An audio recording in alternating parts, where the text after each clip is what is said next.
Right, and we are live. Thanks everyone for joining us today. We'll get started in just a minute.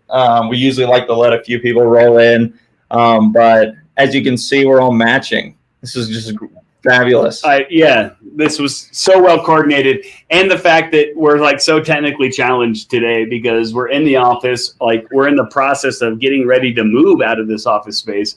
And so we had to struggle to find equipment. Guess what? We couldn't find any. Well, what we were looking for was a unique piece of equipment, which was a USB cord or a connector for like... I think for something, a device that probably was built before you were born. Before I was born. Right, there we go. Ancient device. Yeah. I thought we looked like we were dressing up for the running of the bulls. We were all going to Pamplona. You can't see it, but they're both wearing red sashes right now, and so am I. Yeah, right. Yes. Or well, we're going to talk about being bold today, Josh, but that's pretty much like the edge of bold right there. That might be the extreme level of bold, is to run in front of a bull that's angry. That's a very bold move for sure. Yeah. Okay, and so just a reminder for those of you, we're on YouTube today, so if you want to log in and ask questions, in the top right corner of your YouTube channel, you should be able to see the login for it, and then you'll be able to chat with us. Would love to know if you have any questions as we're going through, and we'll run through that in the next slide once we get going. But we are we live? We're definitely live. All right, let's do it. Should we? We've got a bunch of viewers in there, so people are tuning in. Perfect. Good. All right, so what we're going to be covering today is trusting technology and what the last few months have taught us. We just want to go through some quick rules for the webinar. We're going to be sending an email out after the webinar to each and every one of you. So if you need to jump early, we will have this recorded. We will also be delivering the slides with that. Look for, or during this presentation, like I said, drop your questions in. We would like to cover those at the end, anything that comes to mind. And then give us feedback. Let us know what you thought. This is the second week we've done this as our format, so let us know what you think about the format as well. So let's, next slide. Don't be shy with those questions. Of course, and there we go. We got some chats coming in. That's good. Awesome. Our presenters today, as you can see in the office with me, is Jeff Porter. He's the CEO and founder of Handbid. Has had 20 years in the technology development space. I spent 15 plus years in the nonprofit fundraising and has had experience in building mobile apps since we have Handbid mobile apps on Android and iOS. Yes. You know. He founded Handbid in 2011 and then founded and was a board member of multiple charities. So Jeff, thanks for joining us. Yeah, of course. And as you can see above me is Josh Thurman, Director of Client Services here at Handbid.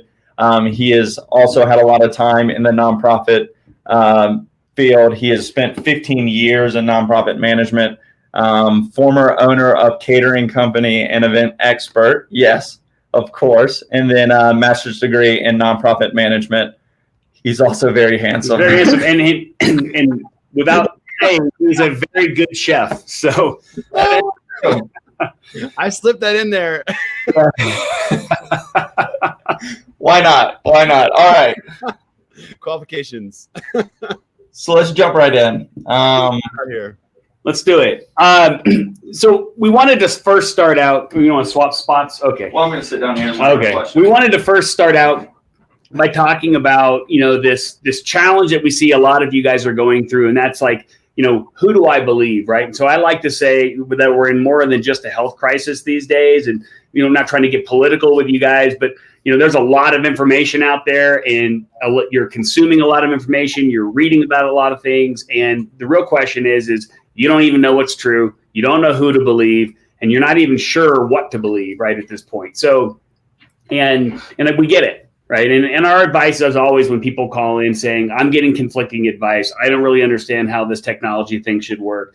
And that's everything from mobile bidding to live streaming your event. who do I need to believe? And here's what we would say. Number one, you need to educate yourself, which I know you're doing because you're out there, you're watching these webinars. And believe it or not, we are too. We go watch webinars that are put on by other people, including our competitors. And that's why we're actually having this webinar. I mean, a lot of that was just to come back and tell you, like, we understand how this can get confusing. Not only because it's sometimes complicated for you or it's not your wheelhouse, but because you go to one place and they say, use this tool. And then you go to another place and they say, use that tool. And I'm like, okay, well, which tool should I use? And why did Handbid say this is the best and this other company said it wasn't? So we understand that there's some confusion there, right? But you do need to find a trusted source. And when you're looking for that trusted source, which we believe it should be us, but you need to find people or companies who have done this before and who can show you what they've done. Okay. I watched a webinar recently and there was all this advice spewing out there. And I don't believe that the people presenting had ever really run a live event. And because I did disagree with a lot of the conclusions they were making, because we've actually gotten to those conclusions through our experience. Okay. I was just going to say that, Jeff. It's funny. Check in to see how long they've been doing it. Right now, if you've been doing it for 4 months, you've been doing it the longest. True. So consider that. Say, when was your first broadcast? When did you first start doing this? And we're gonna, they're gonna have a couple of shameless plugs in here, but we built new things long before anybody else, and so we've gotten to test all of those things, and we have a track record. So I think that's an important thing to check in with. Pick. I agree. Yeah, let's keep rolling. Who's advancing slides? Is that me? Nope. All right. Which button am I going to push? You're just going to click it. Space bar. There we go. Smooth. We have, it's funny because you talk about live streaming, right? And we look back at March and we're thinking to ourselves, like, what did it look like in March and what does it look like today? Major upgrade. Okay, for those of you that have been with us on webinars for the last 3 months, it's kind of been the same. Like we've definitely upgraded some of our tools, and I do like I like the StreamYard live streaming through YouTube better. I think it's easier for people to get connected into the webinar versus all this GoToMeeting stuff. And the switch over to Google Slides has been great. So we're broadcasting at StreamYard right now. Just for those of you who are new to us, we're actually you're using the exact same tool we recommend to you. Yeah, so we're doing a live broadcast through StreamYard. So let's talk about, we are here to guide you. And so when we talk about find people that have done this before and then find people who can show you how, well, we've been running fundraisers for a long time. Personally, Josh and I have been involved in nonprofit fundraising for quite some time. We started Handbid in 2011. We've been running auctions on Handbid online. And what you might think is a virtual auction, we've just said has been a Handbid auction since 2011. And since March, we've run a ton of live streams. And I'll be honest with you, I mean, we'd be the first to tell you that the first ones were a little bit sticky and rough, and they're pretty smooth now, right? Yeah, we learned. I mean, we learned. That's how we do things here at Handbid. So we learned, made mistakes, to figure it out. So we can show you how, right? And so watch our webinars, ask our team questions. We've always tried to make ourselves available to you guys. View our past live streams. So instead of just watching webinars, you can certainly go and dive into some of the live streams. We can share those with you. We just did one with a client last weekend. I thought it was really, really slick. They did a great job. So we have some examples to show you to kind of give you an idea what we used to describe, right? The Wayne's World all the way up to the ESPN. Okay. Yeah, jump onto our YouTube channel. There's a few that are out there on our Handbid YouTube channel, and you can see them right now. Not right now. Stay here. Yeah. I'm going to hit the tab and switch over to the other side. Okay, let's keep going here. Okay, so we call it managing the crisis, preparing for the future. So how have we helped you with this? So let me explain to you kind of what our process was in terms of how we got here and where we want to take you guys as clients, or, even if you're not a customer yet, and we hope one day you will be, we're still here to advise you, right? And so what happened in March is we needed to develop an understanding and opinion on what was going to happen in the future. Okay, so is this COVID thing, is it a temporary thing? Well, in most cases related to the health issues around it, yes, it's a temporary thing, but what kind of lasting impacts is it going to have, right? And then how long is it going to last? Are we talking a year? Are we talking 18 months? How are the donors going to connect? What technologies exist out there? People were quickly trying to figure out how can I recover or replicate parts of my live event online. And so we dove in and started looking at all of that stuff. We looked at everything from Zoom to GoToMeeting to you name it, right? We looked at all those things, trying to figure out like what would be the best option, not just in the short term, but obviously long term. Okay. So then we settled on the live streaming approach. We felt it was going to give you the most capability versus conferencing software with Zoom, like, or GoToMeeting. We felt like you're going to want to put together a professional looking program. And even at the low end with some of the, I would say the easier and less expensive tools like StreamYard, you still want more capabilities than a Zoom is going to give you. And you want really easy access for your guests, and you want it all integrated into one screen. You're not going to want your guests watching a stream over here and bidding on this other tool. And so we kind of put our stake in the ground on that, and we went out and built that solution. Okay, we launched that in mid-April. And then what we've done since then is continue to evolve on that. So how can we continue to improve this beyond just, what you saw in March and April, right? Now that we've started to learn more things, we've added stuff. We've now built these really cool integration points into streaming software like OBS. We now allow you to promote items. We allow you to promote a donation block on that live stream. We've got live thermometers that show up in the live stream. We've built a raffle feature now. So a lot of things that are going to help you with your virtual event. The third thing we need to do is we need to educate you on this vision and explain to you why we think it is the right, direction. Because you're going to go to a different webinar and they're going to tell you to use Zoom, or you're going to hire an auctioneer and the auctioneer is going to tell you to use Zoom, or you're going to go and you're going to talk to another technology company who's going to tell you to use a completely different solution. So we wanted to explain to you, this is what we see as the future. Here's what we built because of that. And here's how we think you can use this to be successful. Okay. And to do that, we had to get our hands dirty. So we got in deep with some of our early clients to help them really understand how this was going to work. And that also helped us improve our solutions along the way.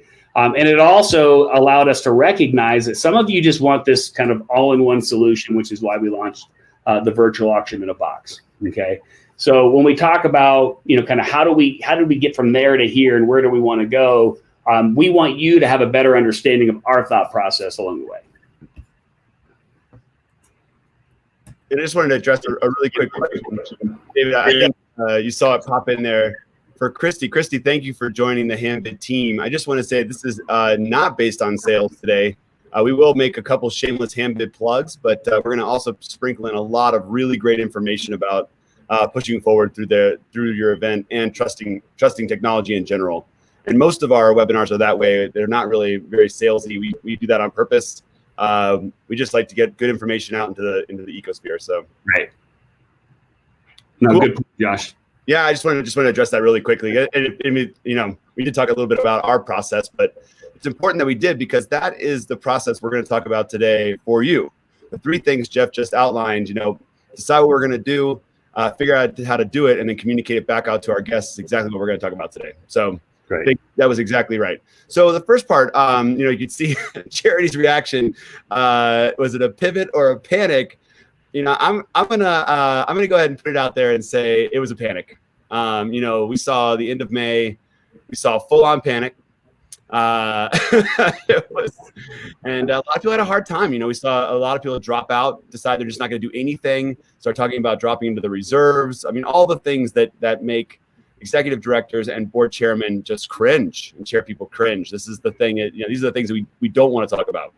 And so I'm really proud to say that we had a number of people who didn't panic, or they panicked for a second, but then they picked themselves up and they said, we're going to do it.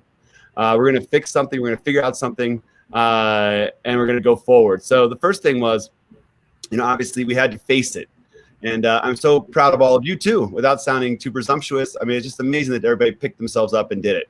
The second part that we saw that was really important is that we saw a lot of naysayers. And then it started to whittle down, right? We saw a few, a loud volume of naysayers. Could be your board, could be constituents, could be saying, it could be your community saying it's not possible to, what are we going to do now? And then it started to go down to small numbers. And now we're at this interesting inflection point where it's just a few. we're just hearing from one or two are saying this is not possible. This is what we talk about, the N of one pitfall.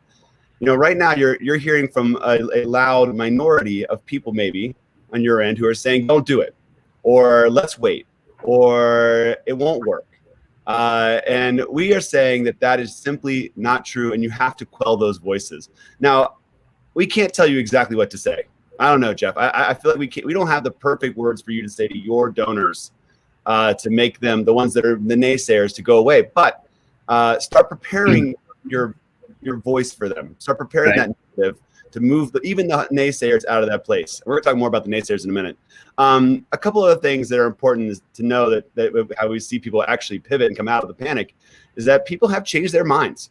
We know that one of the funniest things that Jeff and I were talking about this morning, I am amazed at how many people are so willing to put on their personal information online now.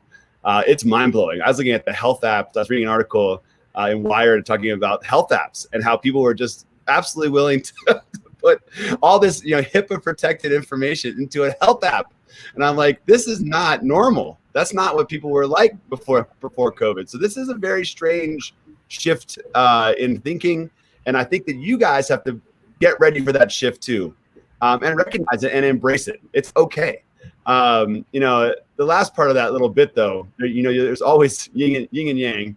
And so you can see we're going to talk about today what the online new risks are. There are pitfalls, but most of them can be mitigated. But I think it's really important that we start thinking about the incredible digital, comfort that's coming now. People are feeling much more comfortable with it. And then finally, this is the takeaways. We're saying that don't let the minority dictate. Don't. They try to dictate you before when you said, I'm going to move from paper to electronic auction. And it's the same with this virtual event. Get rid of those, get rid of all those mores and things that you had in your mind, the schemas that you had built in your brain that said, this isn't going to work. Don't listen to the people who will try to buttress that idea. Move past it. And of course, Jeff is going to really dig into the pitfalls that we need to be aware of. I mean, once again, they're not going to limit you. They're not going to limit you. You can move through them and move past them and go and actually be really educated about how you work through them. So, Jeff, I'll let you talk more about that because Jeff is a true expert in this.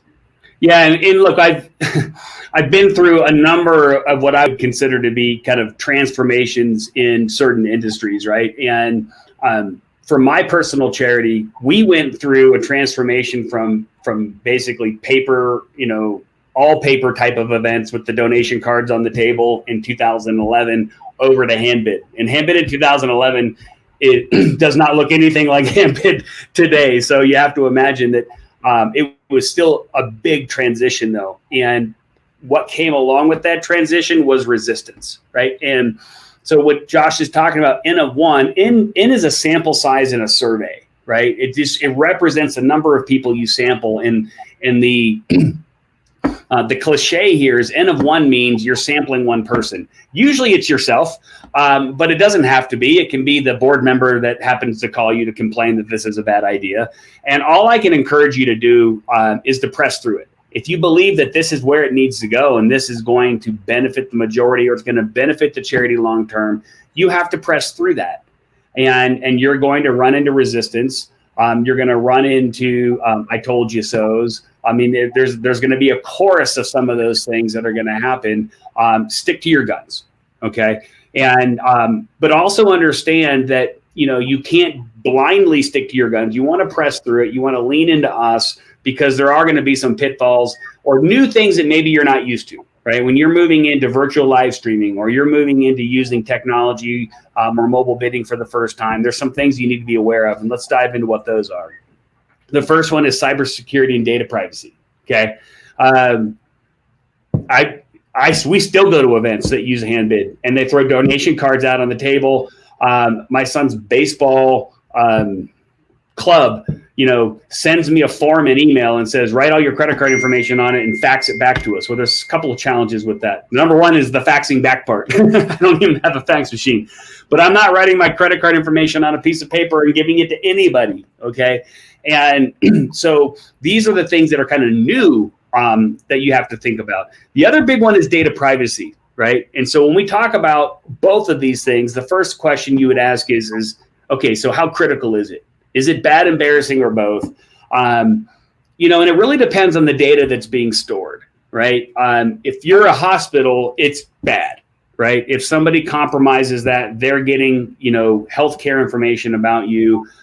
If it's a government entity, they probably are stealing your social security number. If it's a credit agency, Experian went through this.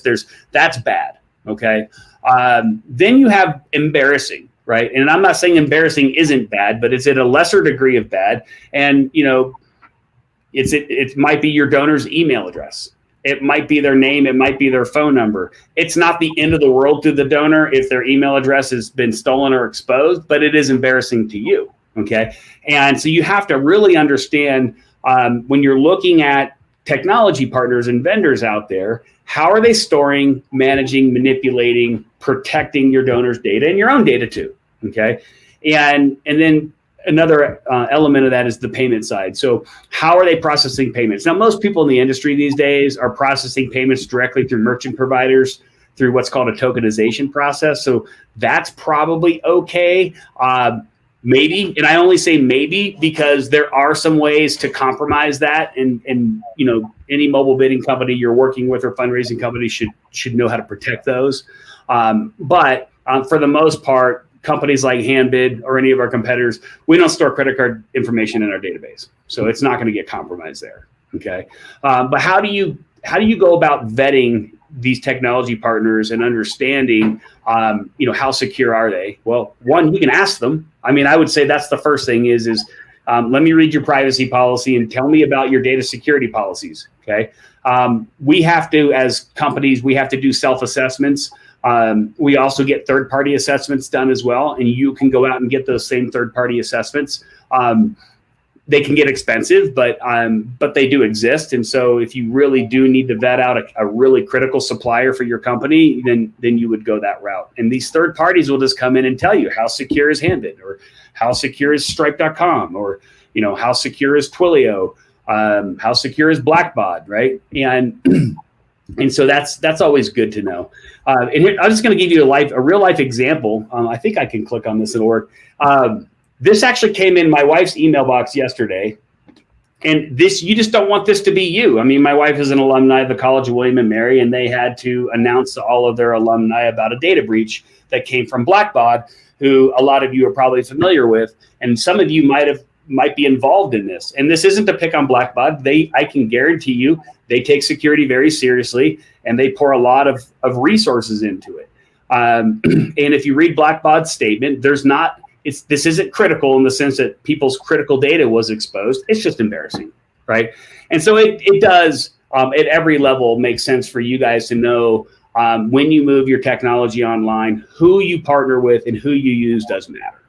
Jeff, I have a couple questions about this. Sure. What would be a red flag for you if you were if you were vetting a company?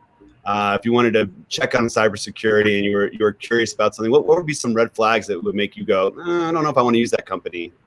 That's a good question. I would definitely, if I'm going there and playing around with like a company like Handbid for the first time, if they're not asking your bidders to create an account with a password, that's a red flag to me. Okay. Yeah. And what? Nobody likes passwords, right? I don't like taking my shoes off at the airport either when I go through security. Like these things they're annoying, but they're necessary. And the reason they're necessary is because we don't want that embarrassing moment, right? Right. Well, Chrissy just asked us, she said, what are our procedures to store and protect data, and for how long, and who has access? Look at you going right after it, Christine. I love it. That's good.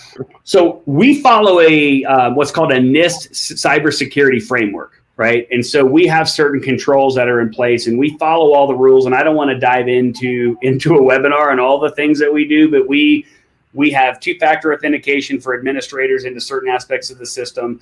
We have what's called a least privilege access policy. We follow OWASP has these top 10 coding standards for cybersecurity and for security. We follow those. We follow all the rules. We do annual penetration tests. We do external scanning once a month. We do all these things to find vulnerabilities and issues and fix them. We take it seriously. and we, if we feel like there's an issue that needs to get fixed, it's a priority issue for us. Okay. In terms of data, there's kind of two aspects of that for your users. Your users have an account with Handbid. So that is their information. It's their data. We give them the ability inside of our website for them to go in and see exactly who has access to their data. And we allow them to remove themselves from your organization if they want to. No offense to you. You'll still get enough information about them to know who they are. But if that person wants to eliminate themselves, we give them that right. And so those are the types of policies and practices we put into place to make sure that everything's protected. And we also don't mean to annoy you when we ask you to reset that password. Some of that falls on your shoulders. We definitely need your help to keep us secure, and that's sharing out login information across your entire organization, which we've seen before, and of course changing your passwords. You got to do it. So sorry. Well, it's funny because we had somebody who complained. I don't know. This is probably about 3 or 4 months ago, and I used to be with one of your competitors, and they never made me change my password in 3 years. Okay, well that is actually a violation of credit card compliance policy. So you're violating that element. And my guess is they also probably sent that person an attestation of compliance, saying, hey, we're credit card compliant, we're PCI compliant. Well, if you're not expiring passwords every 90 days, you're not. So these are the little things that we know they're annoying, and we know that your guests probably get annoyed by them too, but it's there for their protection, right? Yeah. All right, let's roll. Josh asked me to talk about our software development process, simply because I think it does apply to how you manage, expect, and treat, and kind of have an attitude towards how the software works, right? We have a very disciplined process. We do releases once a month. We're on like a train schedule, okay? And when we get close to that release date, if something isn't going to make that release for whatever reason, it's not development complete or it doesn't pass initial test, it does get bumped. And so that's something because we don't want to compromise a release date. So I'd rather take a feature out than wait another month to do a release. Okay. I've been doing software development a long time, and it's a constant battle or balance between time to market and I got to get this feature out the door, and testing. And I know that sounds maybe a little bit radical. It's not, right? I mean, we have a very, I would say not just organized, but extenuous QA cycle. So when our development team is done, there's already an initial test that's done to verify that everything's working. But there's another QA cycle that's run where we go through about 2,000 test cases a month and test everything in Handbid before a release comes out. So all of that will never get compromised, but sometimes we'll look at something that comes back from a tester and we will have to decide, is that an issue we can live with or not, right? Some things, and I'll be honest with you, and I'm being extremely candid with you guys, some things are just not worth fixing, okay? They just aren't. And we take a look at that based on what the user impact's gonna be. And yeah, I get it if you're on an iPhone 5, which is, more than a 10-year-old phone, and you squeeze it this way, this button gets kind of moved into the wrong spot. Those types of things we have to make decisions on a regular basis, because we want to also not say, hey, we didn't get that critical feature out that 95% of you need because we had to fix this minor issue. So we're always constantly having that internal conversation and debate with ourselves. Okay. And it's to stay innovative, right? And so we have a definition of acceptable risk. We pick our battles. And trust me, I've got software developers that come to me all the time wanting to work on certain things that I say, I understand that you think that's awesome and that we should do it. We should go fix that. We're not fixing it this month, right?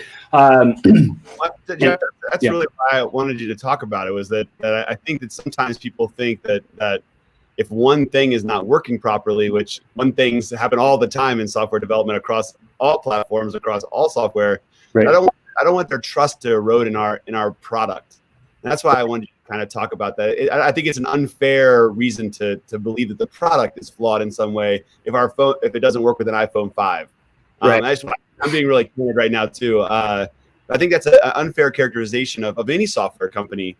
when they have something that isn't working properly. It is a massive concert of things coming together to make software work. Right. That's why I wanted you to kind of dig into this a bit. No, I think you're absolutely right. And we do have these conversations, not just internally, we have them with some of you guys when you come in and ask, why does this work this way? Or this is a bug when it really isn't a bug. So couple things there. One, we've heard a lot of times, I want this to be fixed and I want you to change the word welcome on our event page to whatever I want it to be. Okay, well, I can go do that. Well, that should be really easy. Your developer should be able to do that in an hour. Okay.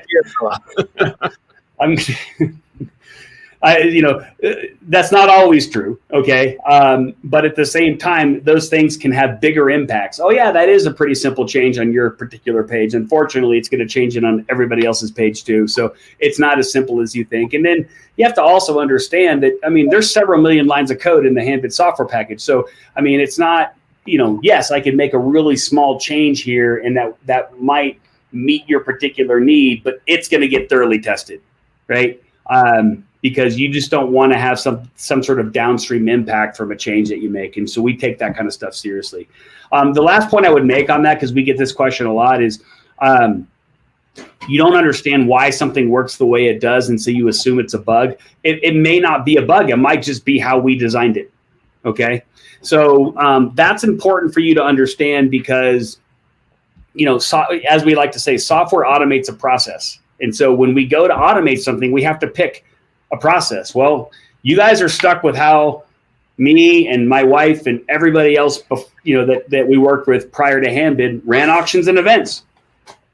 We built it the way we did it. And we know that some people don't like that. And we've made and evolved over time. Trust me, we've been to more Handbid events than anybody. And we walk in the door and we'll say, hey, you know what? We should change the software so it works this way. Right? Because we've done so many of those. But there's usually a reason why that we do the things that we do. And you may not agree with it, but I think it's a good place to start is to understand it. And then the last thing here, this glitch versus bug, we ask ourselves this question internally all the time. When you come to us with an issue, we have to determine, is this a bug because it's not working the way you want, or is this a glitch? And I as a software developer, I don't like the word glitch, but I understand that it has, I think a fairly commonly known meaning that something's not working the way it should, or something has caused something to break at some level. And when we say glitch in our system, that means that it's something that's not a repeatable issue. It's connected to that particular user or that particular time and space, right? The internet had a problem, or the user needs to, clear their browser cache, which is what happened today with one person. So those things, we will definitely investigate those, but that's what we call it. Because if it's a bug, then I got to go get a developer to fix it, right? If it's a glitch, we're never going to repeat it, right? And that's really hard for us to go through. But I know we get those questions a lot, and we just want to make sure that you understand when you bring an issue to us, that we do go through that process of trying to repeat that, and saying, is this something that we can identify and go out and fix for you? Jeff, Christine asked if iPhone 5 was the oldest device that works on our software. I would say this is a tricky question. Or what devices are we designing for? I think that's a better question. It is. And so we design for what we consider to be the majority, right? And so when we're looking at how our software works, we're not saying that it won't work on an iPhone 5. Typically what we do is we support the current version of a mobile operating system and 2 prior versions, okay? So for now, that's iOS 13 through 11, okay? When we move to 14, sometimes we'll hang on to 11, but sometimes we won't, especially if Apple forces us to get away from it, okay? And so sometimes that will then end up dropping devices. We did have someone call in the other day and they're using an iPhone 5, so I know it works. I haven't seen one in a while. An iPhone 4 won't, because it won't run iOS 11. So that's one way of knowing that. Android's a similar concept, but a little bit more challenging because in the Android world, Android users don't typically upgrade their devices that often. And so there's a much broader range of operating systems. and phone devices that you have to support in that world. And we made a decision about 2 years ago to make a significant upgrade and drop a lot of Android devices at the time, but it was for security reasons. So, I mean, it's like, sorry, you've got an old phone, and actually it's a fairly insecure old phone. You should go get a new one. Unfortunately, we're going to have to drop Android 4 for these reasons. So that is way, and then we do the same thing with browsers, right? We dropped support for IE 11, and we specifically did that because it's not a secure browser, and it has less than 2% market share. And so we know that a lot of corporations still force their people to use IE 11, but I'm happy to talk to your IT department and tell them that needs to change. It does come in occasionally, and we just have to push it to go to bid at home. One last question on this. Tony asked, "What's your take on cloud-based systems where there's no app?" Which I know you have I know Jeff has an affinity for our app, of course. So. Yeah, so we have a cloud-based system, and so Handroid is entirely web-based as a user interface, but it also has an app interface. And the reason why we have an app is because, well, you can do a lot more in an app to create what we call an immersive user experience than you can do on the web. At the same time, people spend 90% of their times on their phones in apps. And so they like that. They're into that world. They understand it better. And once they get into the app and they get used to it, you're going to have a really engaged bidder. And that's what we want, right? We want them getting instant notifications. We want to play sounds when they get outbid. We want to vibrate their phone. We can't do any of that on the web very easily. So that's why we built the app side. But we also understand that some people don't want to put an app on their phone, or more often than not, it's not that. It's usually that they're kind of in and out, so they want to come in, make a donation, and leave. And there's no reason why you should have somebody download an app to log into your event to make a donation and leave. They're going to download the app and log into your event and use it when they're going to be bidding in your auction all week. Oh, look at this, Jeff. I have to tell you this before we move on. Christy just wrote, "We have a lot of older bidders," and my head went to right when he said, we have a lot of older bidders. Ellipses. That's why we chose Handbid. There you go. Well, and web. That's like crossing the Rubicon. You guys don't know how awesome that is. Thank you, Christy. That made my day. That's awesome. Here's the other thing I'll mention though about apps and older people, because everybody thinks that older people and apps don't get along. Although I always tell people the AARP has an app, so at some point. They've decided it was worth it, and my 80-year-old father is an app junkie. But there's certain things that actually benefit an older person in the app. They're more responsive. They actually, and so you have accessibility settings on your phone as well. So larger font, you can increase the contrast. All that works inside of Handbid. So we've adopted a lot of those accessibility settings where we can inside of Handbid. And that makes it easier on a user. Send them to a website, and that's not necessarily true. Love that. Thank you, Christine. Right. Okay, moving on. All right. So this is the goods. What you guys wanted to know. What's actually working, right? You came here to hear about this. This is important because we once again, this was a pseudoscientific process for us. We've gone through. We've watched a million things. We've also of course, engaged in a whole lot of events, and now we're advising mostly on events, and I think it's interesting that we've built all these beautiful new products, and so I think this is really important stuff. So the first part, of course, is just do it, right? We're going to talk about this a lot. Jumping in, you can see jump into with both feet and trusting yourself. This is a big one.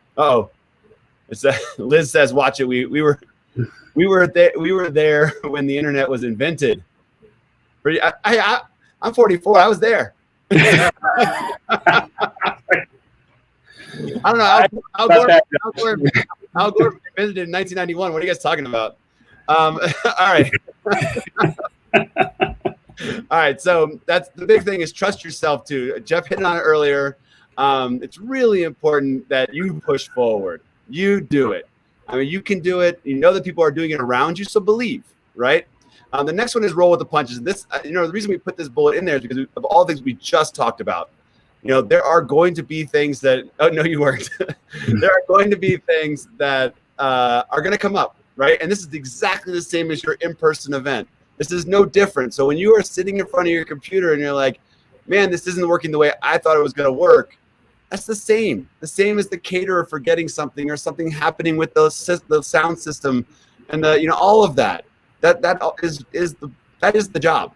So I mean, it's a tough one because it feels different inside of our virtual world, and so many of our things in the virtual world work very smoothly, and people like Jeff work very hard to make that happen. But I want you to take a step back and think about it as if you were in your regular shoes at an in-person event, and just roll with the punches because it's going to happen. So just reframe that whole thing in your brain. And then the final thing is, once again, for our older guests, trust them. They really can do it. Exactly to Jeff's point, people are moving to apps because of accessibility, because of usability, and they know how to do it. We get this all the time. That's why when you said we have a lot of older folks, and I thought, oh God, they're going to say, and they can't use an app. That's just not true. It's just not true anymore. It was true. I'll give you that, but it's not anymore. All right. Today, of course, we talk about this all the time. So I got a huge truck driving by, of course. I have my cousin inside, and this is COVID. So be flexible. We can't talk about this enough. Just relax. Be flexible. Things are going to happen. And the final part that we talk about a whole lot in our world is don't let perfection be the enemy of good. Right? We see a ton of paralysis by analysis. Good God, just go do it. And I want you to think about those talking points you're going to put together, and maybe you need to bounce them off some people about how to get that one board member who's like, this is not going to work, let's not do it. How to get them across the finish line. Man, it is tough. I mean, I sit on 3 boards right now currently. Jeff has sat on many boards as well, and it's a tough one. But you're welcome to email me at service@handbid.com, and we could talk through some strategies to get your board members on board. I know Jeff is the same way. We are absolutely here to help you do that. Regardless if you're using Handbid or not, I don't care. Let us know. Right. We're happy to help you get through that. That is a tough conversation, but you got to have it. Yep. No, I agree. And this slide, Josh, brings up a memory of a webinar you and I did maybe 9 months ago when we were doing our events masterclass, and we talked about kind of the problems at your event. And we're like, problems at your event, it's not if, it's when, right? And how to deal with those. And this isn't any different than that, right? And you were mentioning our history and our issues. I mean, I've run a Kentucky Derby event. One year the caterer ran out of bourbon. One year the caterer forgot to bring mint for the mint juleps. One year our internet went out, right? I mean, these things happen, and I'm not telling you that you should expect that technology will fail. That's not what I'm saying at all. What I'm saying is that there's going to be bumps in the road of any event you run, whether it's virtual or it's physical. Okay. And it's how you deal with it. It's not trying to avoid them, because you will go nuts trying to avoid them. Right. And Josh says, don't let perfection be the enemy of good. I think a lot of you are trying to just make it perfect because you don't want it to not be good. Okay. It will be good enough. Right. In 99.9% of the cases, it's going to be good enough. Okay. And you just have to avoid, like we said, press through it. You've got to avoid the, calling. You're welcome to call Handbid. I'm not going to tell you can't, but don't freak out if a donor or a bidder tells you, I tried to reset my password and didn't get the reset password email. Okay. Trust me, we at Handbid will know. Okay, if the password reset function is not working, because there will be 600 of you calling us, right? But you're welcome to tell us that, or you're welcome to try to help hey, check your spam folder or whatever, or hey, can you help this guy get his password reset? Don't just assume that it's broken, right? And don't get freaked out about it. You got a lot more important things to worry about. We'll get that bidder logged back in. We'll make them happy. But that's the type of thing that I think, because technology is not everybody's comfort zone here, it's like, I'm comfortable with knowing when the caterer showed up and they forgot all the mint for our mint juleps, I look over at, my son and said, go to Whole Foods and buy all the mint they have, right? I can solve that problem, right? And I know some of you are thinking, I don't know how to solve a technical problem. Well, we'll help you with that. Just don't don't get too freaked out about them. Yep. That's where the trust factor definitely comes in. Yeah. All right. And then, moving on from that, this is really all about your attitude, right? And I know you guys you're all people, and you're out there and you have great attitudes. And this is a really important thing to just lock into your brain, that it's going to be different, but it's not bad. Right. I think that's really critical. One of the big pieces, before COVID happened at all, I'm always looking at what innovative nonprofits are doing, and I'm curious about fundraising. And already people were starting to leverage the things that were happening in the nonprofit space. People were saying, I don't know if a traditional big gala where we all get dressed up is really working anymore, and it certainly isn't appealing to a lot of the younger generations who want to do something different. And so this was already happening. So embrace these. I said, are they really shortcomings? I'm not so sure. I think there are things that are happening in the moment right now that you can do that can be amazing. You can very carefully look at some really cool marketing ideas too around COVID, around being isolated. And so start thinking about that and roll that around in your brain. This is gonna use some creative thinking, but you guys have that. Or you have somebody on your team who's really creative, tap into them. Another one is that trust the advice you are given. All right, so we talked about how to trust but verify, right? Which administration was that? George W. Bush? No, or George H.W. Bush? I can't remember. I can't remember either. I think so. Trust but verify was the tagline, and that's what we've been talking about today, right? You can start to chip away at some of the veneer, because it's very easy to create a very sparkly veneer online, and you're not sure. Right, but it's just like the caterer. It can look really great, but then you show up and taste the food and it's awful, and that's how you found out. So the same thing here. Chip away, figure out who you trust, do a little digging, and then trust them. Right. So if you hired Handbid, you've done your digging. Now it's time to lean on us, and we're going to give you good advice, and that's okay. You can go. I got it. I like this. I like these guys. We like it. All right. And once again, Jeff put this in here. I love this. It's very important that leaders look for opportunities all the time. So keep that head on a swivel. Get out there and look for new things. Move around. Watch those auctions. A lot of our smartest people, our most successful auction managers, are constantly pinging me like, Josh, did you see this new auction? Can you send me this from so-and-so? I heard they were going to have a live event, and I want to watch it. I'm trying to steal their ideas. Oh, trust but verify, Ronald Reagan. Thank you, Christy. I can remember. I was alive for that too, Christine. I'm just telling you right now. All right, and then finally, David was not alive, but I was, and Jeff was. Unfortunately, yeah. And then finally, fortune favors the bold. We can't say it enough. Just go for it. People love your organization. They're not going to quit you because you have your first semi-successful event. This is what it takes. You got to build. And so you might have one that's only got 100 people who come to your first live event. But then they tell their friends, you do something cool, you kind of do a little bit more promotion, and it changes and it grows. So trust yourselves. Yeah. Josh, at a former company in the division I ran, I used to call it the culture of can't. And I said, there's no culture of can't here, right? Because I'd sit down at the table and I'd say, okay, so, what opportunities are in front of us and what are the certain situations? And maybe we should try this. And I'd throw this idea and it would be like, here's the 10 reasons why we can't do that. I was like, I don't want to hear the 10 reasons why we can't do it. I want to hear 3 reasons why we should, or how we could, right? I want you to kind of get out of your comfort zone and explore and come up with new things to do, right? Lots of people can solve problems, to your point. Very few people can actually look for and identify opportunities. And if you need to have an analysis, have an analysis, but get it on the table. I mean, I've been in many board meetings where I said, well, why do you think that? Why do you think we can't do that? And you dig into them a little bit. Yep. Exactly right. Exactly right. All right. So the final thought on this whole thing is, we talked about it a little bit before, is, are we really changing that much? All the components are still there. For many of you who are running this is more of it's a gut check on you, right? It's okay.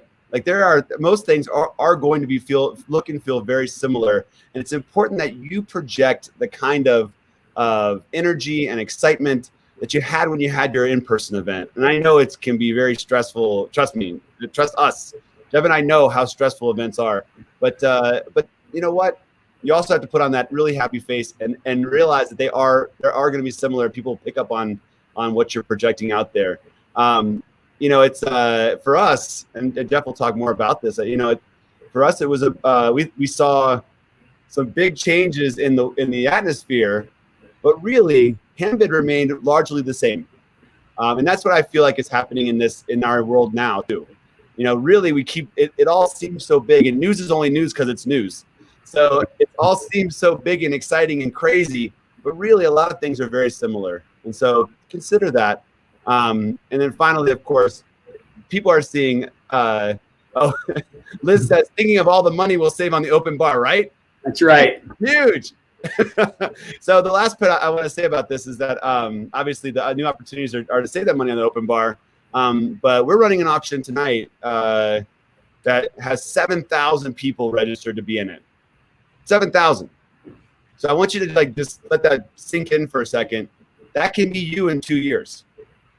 That can be you if you keep building the blocks. You keep thinking about it in a different way. You could have 7,000 people, and you could change the way people see your organization. So shoot for the stars. Go for it and expand that reach. That was not possible. You couldn't put 7,000 people in a room very often. So I'm going to leave you right there because I think that's it. Well, and it's like, and to your point, it's how different is it really, right? You've still, to your point, you got the caterer, you got the video production team, you got an event planner, sometimes the auctioneer, and so our takeaway is that it's different, but it's not, right? Which is why, for a short period of time before I went into engineering school, I was an art history major. And so this is Salvador Dali's image here. And if you squint your eyes, you're going to see one image. And if you just look really closely at it, you're going to see another. And so really it can represent two different things. And that's what we're trying to help you with in understanding this, right? Is that it really is in some, it's the same painting, right? It looks different to you, but it is the same painting. And so you just have to kind of get comfortable with seeing it in a bit of a different way. All right, so what's the future look like? So is this a passing fad or is this for real? I had a great conversation the other day with a video production company, and they did a bang up job on doing a live stream using the Handbid software and recapping. And he said, you know what, this is here for good. And I said, you know what, we completely agree with you at some level, right? Live streaming is here to stay. You will go back to having physical events, but there will always be, for many of you, a live streaming element to it. You're going to get so comfortable with this that you're going to be able to either allow for remote guests in the ability to connect them through video, or you'll be able to have pre-recorded, welcome to our event Tuesday afternoon videos that go out versus what's going to happen Saturday. You're going to always want to incorporate some elements of that in here. And the other thing is, and I remember this when I worked at Yellow Pages, and there were people there that thought that the internet was a virus and it would go away and then everybody would go back to using a print Yellow Pages book. That did not happen. Okay. For those of you who are Yellow Pages fans, it didn't, right? It's mostly gone. I'm here to tell you, unfortunately, when it comes to fundraising, fundraising is going to continue to become more and more digital. There's a personal element to it, right? There's an event personal element to it. But people prefer to use technology. They're going to prefer to use their mobile phones to stay connected to you because they want to stay connected to you no matter where they are, right? And how powerful is it to be able to connect to your donor base no matter where they are and not have to wait till once a year to get them all into a room? So these trends are going to happen. They already are happening, but they're not going to slow down. It's not going to go back. Okay. And so for some of you who are new to technology, welcome, right? But understand that I would not expect that you're going to want to go back once you get comfortable with this. And so for some, that takes a few events to get there. Okay. It's not like you're going to run into your first event and say, wow, that was amazing. Right. But in either case, you'll continue to see the benefits of it, we believe. Right. You got to build it up though. That's a big piece of it. Yeah, for sure. Okay. We've done like 20 webinars, right? Yeah, we've done like 20 webinars over the last few months. You should go watch them, and we were joking, right? you might be completely out of Ozark episodes, completely like out of Yellowstone episodes to go watch. You can binge watch Handbid webinars if you want. Your spouse will think you're weird, but there's a lot of information out there. These three really talk about last time we did a virtual auction in a box live demo. We have some live examples you can also go watch. How to prepare, plan, and execute your live broadcast on your live stream. We walked you through that. Early on, we did a do's and don'ts. We had a couple of people run their live streams through Handbid. We watched them. We learned a lot. We helped them, and then they came online with us and helped you. So those are all worth watching, but there's a ton out there. How to promote your event, how to go find silent auction items during a pandemic. I'll share with you a quick story, Josh. I don't think I told you this. We had a board meeting the other night, and our board is out. Our event's on September 5th. And so they're running around soliciting auction items. And one of our board members goes to Costco, and she's expecting to get maybe a $25 gift card, which I think is what we get every year. And the Costco lady said, "We've had no charities reach out to us this year, so I'm giving you $150. It's crazy. It's crazy. No, it's like we have all this extra money. So the point of telling you that is that a lot of times we have these presumptions. I presume these businesses are hurting. I don't want to ask. I presume my donors can't give, so I don't want to ask. Don't make those presumptions, right? And so I remember we talked about that in some of our webinars as well. So go watch all those. I just said that to my board here in Colorado, one of the boards I sit on. We said, do we push the dues to the next year? I said, sure, you can offer that, but you're also going to let people pay their dues for this year as well. That's right. You do that? I'm like, of course we can. That's nuts. Let them. Yeah. We do. Christy, we definitely have time to answer questions. Sorry, Jeff. I didn't mean to cut you off there. Yep. Nope. We're good. Yeah, and so I'm back. Hello. Thanks, guys. That was awesome. Thanks for all the good information. But we had a lot of questions come through, and so okay. Let's roll through them. Yeah, the first one, and this might be a product question for you, Jeff, but what about bidders who want to watch the live event and research and bid on auction items at the same time? Previous auction, I had to leave the live video, then go back into the original link to get back in. So, what would you tell your bidders in that situation now? Well, so in Handbid, you can promote an item underneath. So if you want their focus on that, you can do that. We are talking about ways. So in the iPhone app, sometimes the pendulum just swings too far in certain directions. So when we first launched live streaming on the iPhone and the Android apps, as soon as you joined the auction, the video started playing and it freaked people out. So we turned that off. But then I think maybe we just turned it off too far. We turned the dial a little bit too much. And so now when you're not on that page, it doesn't play. We're going to fix that. So in a future version, they'll be able to swipe through all the apps and still at least hear the presentation going on. Obviously, they won't be able to see it. But so that's one way to solve that problem. It's always going to be a challenge trying to keep your bidders connected and engaged, right? Thankfully, your concern is that they're going to go browse your auction items and bid in your auction versus flipping over to Netflix or something. So, but we'll continue to come up with ways so that they can still stay somewhat connected to the feed, maybe a pop-up window or something like that. Jeff, what I liked I've seen recently, I really like and you guys do it for your event. I love the watch party with the app. Having the smart TV playing the live broadcast and having everybody else on their phones. Actually, it can be a lot of fun to have the live tickers inside of, if you're showing some of the Handbid TV elements, that's showing on the screen and people are bidding against each other at the same party, which I think is really funny. So they know they're fighting against each other and jump a lot of excitement that way. So definitely consider that. All right. And so another question we have here is, are your policies in writing where we can read it? Referring back to our security policy. Yeah. You want to read our cybersecurity policy? Yes, we can get you a copy of that.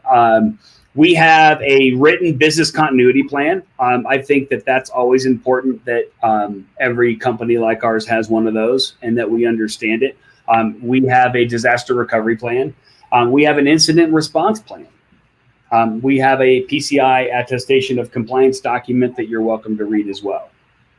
Perfect. There we go. That's while you're binge watching the webinars. That's right. I want to say really quick, mahalo, Tony. Just shoot me an email at service@handbid.com, and I'm happy to talk through your event with you. Yeah. And then one that just came in is for one of your events I was watching on the web and had it open, and I was watching on the web and had it open on the phone. There was about a 45-second delay on the web, which affected the time that they closed a bid 45 seconds later on the web. Yeah. So the world of latency and devices. So, your phone is a computer too. And it's entirely possible that a couple things are at play. One, your phone might have been on like the mobile carrier network and your computer's on the web. And so they're connecting to the internet in completely different places.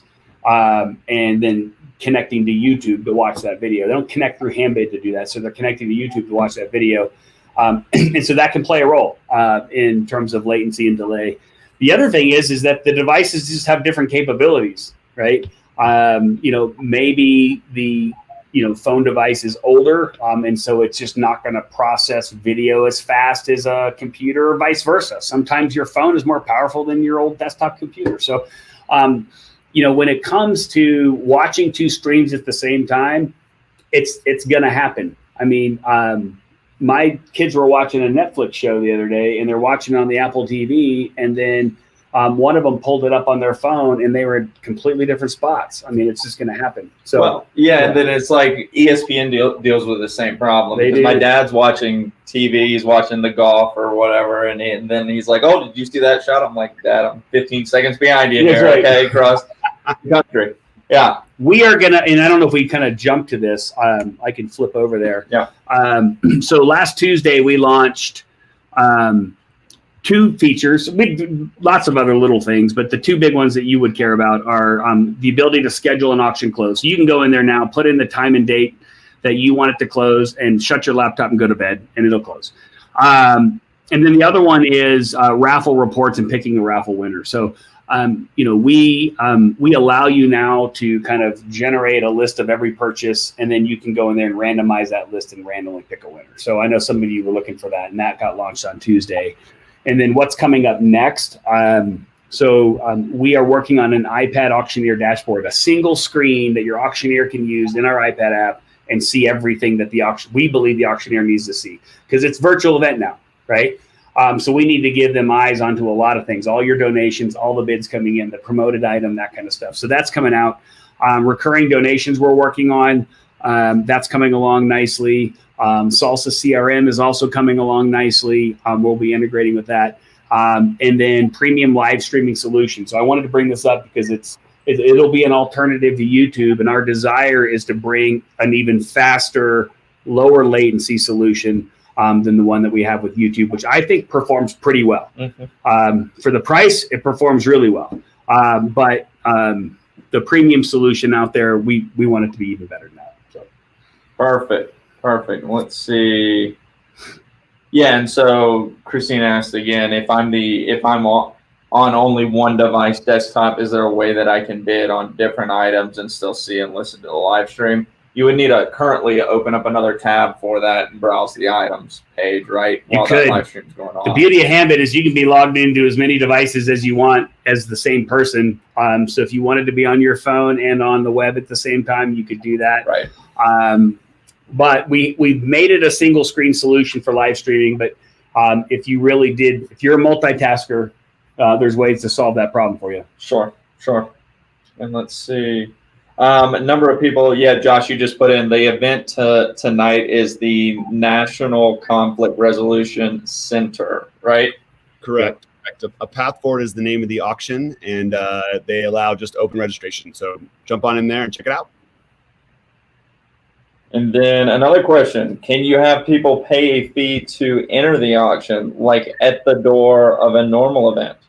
Yeah, not to enter, but to bid on items, we do have a feature where you can require that they purchase a ticket. I will tell you in our future, I don't think this works for everybody, but we will sometime in the future implement some sort of paywall to watch the live stream. And that largely will go for people who are doing some sort of like special concert or something, and they want to they want to prevent certain people from being able to see it. But that's going to require a premium feature because YouTube is not going to go for that. Okay. And then another question, could you include the instructions for viewing in the auction message? So what is typically the best practice for getting people plugged into the live stream? So I think most of the time I'm driving people. You want to drive people directly to registration and then give them directions on what's going to happen that night. If they have the browser open and they're watching this and they're already on early, which is what we want to encourage people to do, they're going to see when the live stream goes live. It's going to pop up a little window and say, we're live. Do you want to go there? And it'll say, yes, take me there now.